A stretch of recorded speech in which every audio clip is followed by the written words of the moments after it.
Hola y bienvenido un día más al podcast.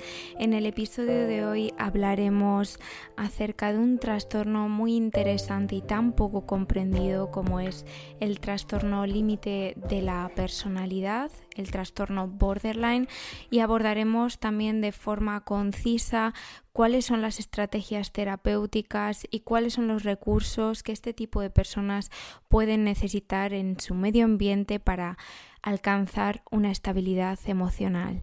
Yo soy Flavia González, médico residente en psiquiatría y neurología, y si es la primera vez que te unes, te doy las gracias por tomar este espacio para ti. Bueno, bien, va empezando un poquito con el tema. Creo para empezar que es importante recalcar que el trastorno límite de la personalidad todavía está cargado de muchísimo estigma, tanto entre el personal médico, incluso psiquiátrico, y ya más decir obviamente en la sociedad, porque son personas que traen consigo por lo general una historia muy compleja, con muchísimas situaciones difíciles en la infancia sobre todo, que les llevan a comportarse de una forma poco útil, de una forma que desde fuera, sin ver el núcleo del problema, cuesta comprender, y que muchas veces nos ponen a los terapeutas, a los médicos, en situaciones en las que no sabemos muy bien qué es lo que puede necesitar el paciente, e incluso acabar sintiéndonos pues engañados, manipulados, con ganas de casi tirar la toalla. Entonces son personas, pacientes que de por sí tienen una experiencia muy complicada, compleja y desgraciadamente improductiva y desoladora dentro del ámbito psiquiátrico y de la salud mental. Así que en este punto me gustaría que cambiásemos la perspectiva, que empezásemos a mirar juntos este problema que tiene unas raíces más profundas de las que cualquiera de nosotros se puede imaginar, y empecemos a regalar a estas personas, a estos pacientes, lo que necesitan, que es compasión y atención, sin que ello signifique que fuese o que vaya a ser todo esto a toda costa, por supuesto que no. Pero desde aquí hago un llamamiento a todos esos psiquiatras, a todos esos terapeutas que se sienten pues muchas veces desafiados, muchas veces llevados a sus propios límites por este tipo de personas que realmente son complicadas y que realmente cuesta abordar. Y si no estás familiarizado con el tema trastorno límite, te puedes estar preguntando de qué es de lo que estoy hablando realmente. ¿De qué se trata este trastorno? Y bien, son personas que tienen una tendencia impulsiva, una tendencia a no observar los riesgos ni las consecuencias de sus acciones, que actúan muchas veces en base a un miedo a perder, pues ya sean amistades, personas de apoyo, parejas. Tienen muchísimo miedo al abandono. No saben muchas veces estar solos ni solas. Un sentimiento crónico de vacío que les genera un tremendo malestar consigo mismos y con su mundo. Esta inestabilidad ya no va tan solo en cuanto a sus comportamientos, ¿no? Esta impulsividad, sino que muchas veces hay una inestabilidad emocional, por lo cual no se establece una regulación de las emociones. No hay, por así decirlo, este hilo conductor que uno dice, bueno, estoy bien, me pasa algo, pero hay una cierta resiliencia en mí, sino que parece como si el entorno, todos los sucesos, lo que fuese pasando, fuese influenciando quiénes fuerais o quiénes fueseis y cómo sintieseis. sois totalmente vulnerables a vuestro entorno y a los sucesos que pasan. Va mucho más allá, y es que estas personas tienen dificultades para reconocer los cambios en los estados anímicos. Son muchas veces incapaces de establecer una conexión consigo mismas, consigo mismos, para preguntarse: ¿qué me pasa? ¿Qué necesito? ¿Qué estoy sintiendo? Sino que sienten de extremo a extremo. Ahora estoy súper feliz, esta persona es maravillosa, es el amor de mi vida, y 4 minutos después es despreciable, no puedo confiar en ella, no puede ser. Quizás pasa de unas felicidades extremas a una ira repentina, a incluso pues sí, ataques de ira, ataques de agresión hacia otras personas o hacia sí mismas. Y aquí llego al siguiente punto, y es que precisamente este malestar han aprendido a canalizarlo de formas poco útiles, de formas que les generan un sufrimiento constante. Son personas que salen de esta ira, de este malestar, de este enfado, de este asco que sienten a veces a través de procesos de autolesión, de intentos de suicidio, y a veces incluso pues sí, agresiones a terceras personas. Y obviamente en el momento, y esto lo quiero dejar muy claro para que sepamos de lo que se trata, porque el que, entre comillas, se corta las venas, es obviamente un acto que desde fuera, si no tienes contacto con lo que es la autolesión, se ve como muy, obviamente, oh my God, ¿qué ha pasado? Se ha cortado las venas, ¿no? Pero es que es un grito de ayuda, de pedir atención, de decir: ostras, estoy mal. Y lo que no nos damos cuenta como sociedad es que la autolesión de forma inmediata alivia. Es una forma muy poco útil de autorregulación. Es como el que está nervioso porque, bueno, pues mañana tiene un examen, o porque, yo qué sé, o está algo triste porque acaba de dejarlo con el novio, con la novia, y se va y se bebe una copa de vino, ¿verdad? Esto es como algo que dices: bueno, pues aceptado, ya está, sigo para adelante, lloro un rato, se me pasa y ya está. Pues bien, en vez de haber aprendido este tipo de mecanismos de actuación para autorregularse, no les ha quedado otra que llegar a la autolesión. Y de verdad, en este punto, tengo que decir, es importante hacer en hincapié: la autolesión funciona para regular estas emociones, sí, funciona, pero a largo plazo genera muchísimo mayor sufrimiento. No es infrecuente que a la hora de que hubiese pasado, estas personas sienten vergüenza por lo que han hecho. Estas personas se sienten mal, se arrepienten. Y obviamente las consecuencias ya pues a más largo plazo, a años vista, que esto puede tener, pues si es una persona que se autolesiona en el trabajo cada vez que tiene una discusión con un compañero, pues obviamente esto va a tener repercusiones en su puesto de trabajo, en relaciones que pueda tener sentimentales, en su vida privada, pero también en su vida profesional.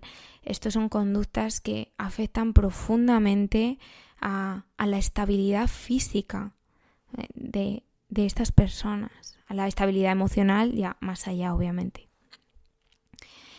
Y cuando estas conductas se repiten, crean muchísimo malestar tanto en el paciente, en la persona que lo sufre, como en el terapeuta, porque llevamos juntos a un punto de decir: ostras, ¿y qué puedo hacer? Si es que no puedo hacer nada, ¿no? Lo vuelves a hacer. Y nos irrita mucho como terapeutas y como médicos, ¿no? Estos pacientes con intentos de suicidio, que a veces son más lo que se dice parasuicidales que suicidales. No intentan matarse, pero intentan buscar ayuda. Y esto es el trasfondo que quiero transmitir. Son personas que están buscando atención, que están buscando ayuda y que de verdad en ese punto no saben hacerlo mejor.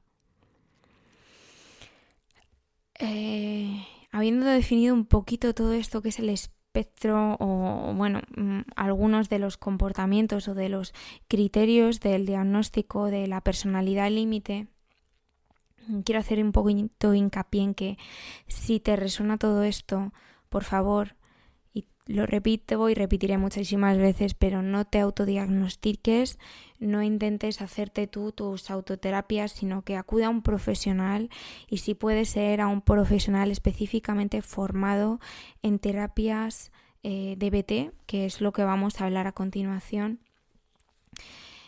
para que puedas ser ayudado, porque de aquí salimos juntos, salimos juntas. De aquí, desgraciadamente, salir solo es durísimo, aunque posible. No voy a quitar la esperanza a nadie, es posible. De hecho, los pronósticos que ahora tocaremos enseguida lo avalan. Pero si estás acompañado de un terapeuta que tenga cierta tolerancia a este tipo de trastorno, por supuesto, y que esté dispuesto a subirse contigo en este barco, ¿no? Y remar juntos, pues muchísimo mejor. Y quizás en este punto te preguntes, ¿de dónde surge todo esto? ¿Cómo es que alguien puede llegar a aprender o no aprender, sino a desaprender a regularse, a no tener ningún tipo de estabilidad ni dentro ni fuera, esta impulsividad, esta inseguridad en sí mismos y en el mundo, este miedo a ser abandonado? ¿De dónde llega todo esto? Y quiero explicaros una teoría que se llama la teoría biosocial, porque muchas veces comprender de dónde viene alivia muchísimo, tanto si eres paciente como si a lo mejor eres amigo de una persona un tanto impulsiva, o incluso se ha abierto a ti y te ha dicho, oye, mira, tengo trastorno límite. Comprender a estas personas es clave para que avancemos como sociedad. Bueno, pues bien, hay un componente, como he dicho, que es biológico, una predisposición que ya traemos con nosotros en nuestros genes o en nuestra materia celular, que nos predispone a ser más sensibles que otras personas, que predispone a estas personas, a estos pacientes, a sentir muchísimo más intenso las emociones que otras, porque esto es así. Sienten la alegría muchísimo más intensamente que una persona normal y sienten la tristeza casi que 30 veces más fuerte de lo que a lo mejor la puedo sentir yo. Entonces hay una predisposición a una sensibilidad emocional que se junta con una vivencia social, que se junta con una historia que por lo general suele ser compleja y en la que desgraciadamente nos ha faltado este recogimiento, este arrope emocional de los padres o de las figuras principales tuyas en la crianza. Muchas veces pues han sufrido abandonos, han sufrido maltratos o negligencias de todo tipo, ¿no? Que les llevan a salirse de ese bienestar interno para buscarlo de forma externa. Es como ese niño que llora, pero nadie le atiende. Hay una intolerancia hacia expresiones de experiencias emocionales privadas. O sea que muchas veces no han recibido apoyo ni por así decirlo, pues estos padres que te refuerzan de forma intermitente las emociones que estás sintiendo, no te están diciendo, mira, estás triste, no pasa nada, sino que a lo mejor te han dicho, nadie se siente como tú, así que deja de llorar, eres un llorón, ¿no? O estás diciendo tonterías. Si vas a seguir llorando, ve a tu habitación y baja cuando te hayas calmado. Es como las emociones se afrontan sin apoyo. Las emociones las afronto sola, en soledad. A veces sus gritos de ayuda cuando eran niños han sido completamente ignorados, hasta que ya los gritos pues no afectaban y las formas de pedir ayuda han tenido que ser más extremas. Autolesiones, intentos de suicidio, para mostrar que realmente estoy mal, que realmente necesito ayuda. Pues, ¿quién no va a necesitar ayuda si no es una persona que está a punto de morir? Pero es que realmente se sienten así estas personas, que a menos que estén al borde de la muerte, nadie, repito, nadie les va a ayudar. Confunden muchas veces las propias emociones con las de los demás. Y esto tiene también el origen en la infancia, en base a pues comportamientos que ahora en la psiquiatría o en la psicología se califican como parentificación, que es cuando el adulto le aporta en realidad el rol de adulto al niño, es decir, el niño es el cuidador del adulto. Con frases como estoy cansada, cariño, venga, vamos todos a la cama, porque es que mamá necesita descansar. Pero el niño quiere jugar. O un niño que de repente tiene una rabieta o está llorando. No hagas eso porque es que mira, mamá se va a poner triste. ¿No? Estamos, pues hay un tipo de comportamiento que aporta tus emociones al niño. Y esto es extremadamente patológico y extremadamente peligroso para la estabilidad emocional de cualquier persona. Porque va a haber una falta de saber poner límites y de saber reconocer tu propia emoción. Y por lo tanto, todas estas vivencias que de por sí marcan cómo tú te comportas contigo y con otros, hacen que estas personas aprendan a relacionarse con su medio ambiente de una forma que es muy poco efectiva. Es decir, como se sienten abandonadas, como se sienten no vistas, tienen que hacer muchas cosas de forma casi teatral y muy exageradas, muy impulsivas, pero esto va más allá de lo histriónico porque acaba siendo muchas veces autolesivo. Pudiera ser que de forma externa, ¿no? Lo vemos a veces como manipulador porque me está diciendo que si me voy se va a suicidar o que si no le ayudo se suicida. Pero es que realmente no han aprendido a pedir ayuda de otra manera. Así que una vez explicado un poquito de qué se trata este trastorno y cuáles son sus raíces, que al fin y al cabo, si quieres tú indagar de forma particular, te aconsejo que hagas con tu terapeuta porque muchas veces sí que es verdad que hay traumas, hay vivencias de excesiva violencia, de abuso, de negligencias traumáticas, de verdad, que es importante que hables y que externalices y que reconozcas. Y más allá de esto, ¿qué es lo que puede ayudar a estas personas, verdad? Y en este ámbito se ha avanzado mucho las últimas décadas gracias a una psicóloga, Marsha Linehan, que desarrolló una terapia basada en habilidades y aplicaciones del mindfulness. Se ha conseguido realmente avanzar, como he dicho, en la terapia para estos pacientes porque si vas en busca de terapia cognitivo-conductual o terapia más de psicoanálisis o incluso terapias del trauma, ¿no? El MDR o terapias con exposición. Este tipo de terapias no funcionan en el trastorno límite de la personalidad. Por lo tanto, acaban siendo pacientes que están muy frustradas porque no encuentran ayuda, porque se sienten que están de verdad chocando contra una pared. Así que en este punto el llamamiento es importante que busques a alguien formado y especializado en DBT y en habilidades. Porque lo que debes empezar a aprender o lo que tienen que empezar a aprender es a comunicarse con su entorno de una forma más útil, con su entorno y consigo mismas. Es decir, Si hoy he tenido una pelea en el trabajo con un compañero porque, joder, el otro es un vago, no hace nada, y he ido y me he ido al baño y me he cortado las venas, ¿no? Y luego salgo y digo, joder, la he vuelto a liar, ¿no? Quizás esté frivolizando aquí un poquito el tema, pero analizar qué ha pasado antes, qué podría haber hecho antes, qué es lo que... ¿Cuál ha sido realmente el punto de inflexión? Quizá venía antes de esa conversación con el compañero ya un poquito irritada porque, fíjate, he dormido mal, no he desayunado y es que ayer me pasé la tarde entera tomando cubatas porque hace 3 días que corté con mi novio. Pues sí, ahora de repente has tenido una conversación o una discusión con el compañero, pero es que resulta que este problema es muchísimo menos importante que todo lo que hay detrás.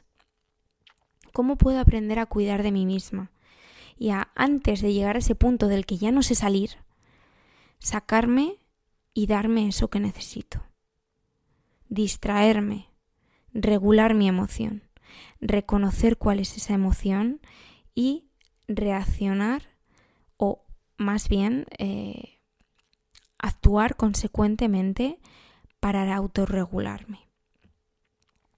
¿Qué tipo de comportamientos pueden ser entonces en un sentido como este útiles? Quizá pues salgo de la discusión, ¿no? Hay otro tipo de habilidades que nosotros utilizamos. Siempre debes empezar por aquello que más te saca de la situación, que más te distrae, por así decirlo, ¿no? Y mis pacientes, lo más útil suele ser algo así como caramelos picantes, caramelos de chile o incluso masticar chile directamente, utilizar cremas con chile, con extracto de chile. Hay una que pica horrores, o sea, si yo me la pongo ya no puedo hacer nada el resto del día. Hay pacientes que dicen, no, mira, a mí no me gusta esto, a mí me saca realmente de la situación pues olores, pues un aceite esencial fuerte que te saque de la situación y luego empezar a aplicar otro tipo de estrategias. Quizás empieces a jugar contigo misma al veo o te propones, venga, voy a encontrar 3 cosas rojas en la habitación, luego 4 cosas azules, luego 3 cosas verdes para distraerme, y cuando ya veo que esta irritabilidad interna va disminuyendo, ya me voy sacando, ¿no? Voy haciendo cada vez actividades un poquito más suaves hasta que digo, vale, soy capaz de volver. ¿Qué es lo que ha pasado? Ahora, fuera de la emoción, ¿cómo puedo actuar? Y en esto consiste el DBT. El DBT obviamente no consiste en atiborrarse a chiles y a caramelos de chiles o a aceites esenciales. Quería hacer un ejemplo un poquito conciso, rápido y preciso de un ejemplo de una cadena de skills, de habilidades, pero si es tu caso puedes buscar en internet, hay muchísimos, ¿no? Pero esto consiste en aprender a sacarte de la emoción para realmente después actuar. Y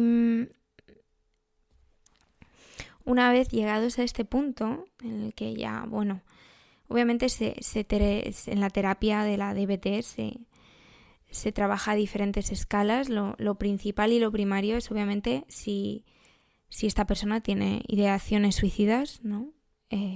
Pues es que salga de ahí, que aprenda a regularse con otro tipo de estrategias. Si luego hay autolesiones o otro tipo de comportamientos autolesivos, como puedan ser drogas o como puedan ser conductas irresponsables, peligrosas, como, pues yo qué sé, pues relaciones sexuales sin protección con desconocidos o quizás pues conducción, pues ir con el coche demasiado rápido o sin abrocharte el cinturón y pues igualmente excesivamente rápido, son cosas que realmente son peligrosas. Sacarte de esas situaciones, y una vez se ha conseguido controlar esto, el terapeuta va a empezar a tratar contigo de generar una estabilidad en tu entorno. Es decir, los problemas de no, es que fíjate, no tengo trabajo, mi jefe es un capullo, mis amigos me abandonan, mi pareja, pues yo qué sé, me maltrata, lo que sea, ¿no? Todos esos problemas no se pueden abordar si te suicidas o si te autolesionas. Es decir, primero hay que sacarse de ese comportamiento autolesivo, hay que saber autorregularse para crear una vida estable. Y esto es algo que hay que tener muy claro en el DBT. Pero que de cara a largo plazo es una terapia larga, es una terapia que realmente exige tanto al paciente, a la persona, como al terapeuta, trabajo comprometido y esfuerzo, que no es fácil, pero que a la larga el pronóstico es bueno. Y con esto quiero acabar un poquito el podcast dejando esta semilla de esperanza, pues las pacientes, porque en su gran mayoría son mujeres que acuden con estas conductas y con estos comportamientos tan complejos, son jóvenes. Empiezan en la adolescencia, ¿verdad? Y hasta pues casi que mediados finales de los 30. Claro, es una etapa que te define y que marca muchas fases de tu vida, ¿verdad? Pero a largo plazo, estos pacientes, estas personas aprenden que no funciona reaccionar así, que pueden conseguir ayuda de otra forma, que pueden no sentirse siempre abandonados o abandonadas y que realmente el mundo puede ser un lugar mejor y más apacible de lo que ellas se han pensado. Así que habiendo hablado de todo esto, me gustaría que me dejases en los comentarios si conocías el trastorno, si te interesa, si en el caso de que lo sufras o que tengas un familiar cercano, si hay cosas con las que tengas dudas, con las que no tengas muy claro qué hacer, si hay situaciones que realmente te sacan de esa estabilidad. Y si has llegado hasta aquí, te doy las gracias por haber pasado este ratito conmigo. Te recuerdo que puedes suscribirte al podcast, deja un rating de este episodio si te ha gustado. También puedes encontrarme en Instagram como La Neurona Consciente. Con esto me despido y hasta la semana que viene.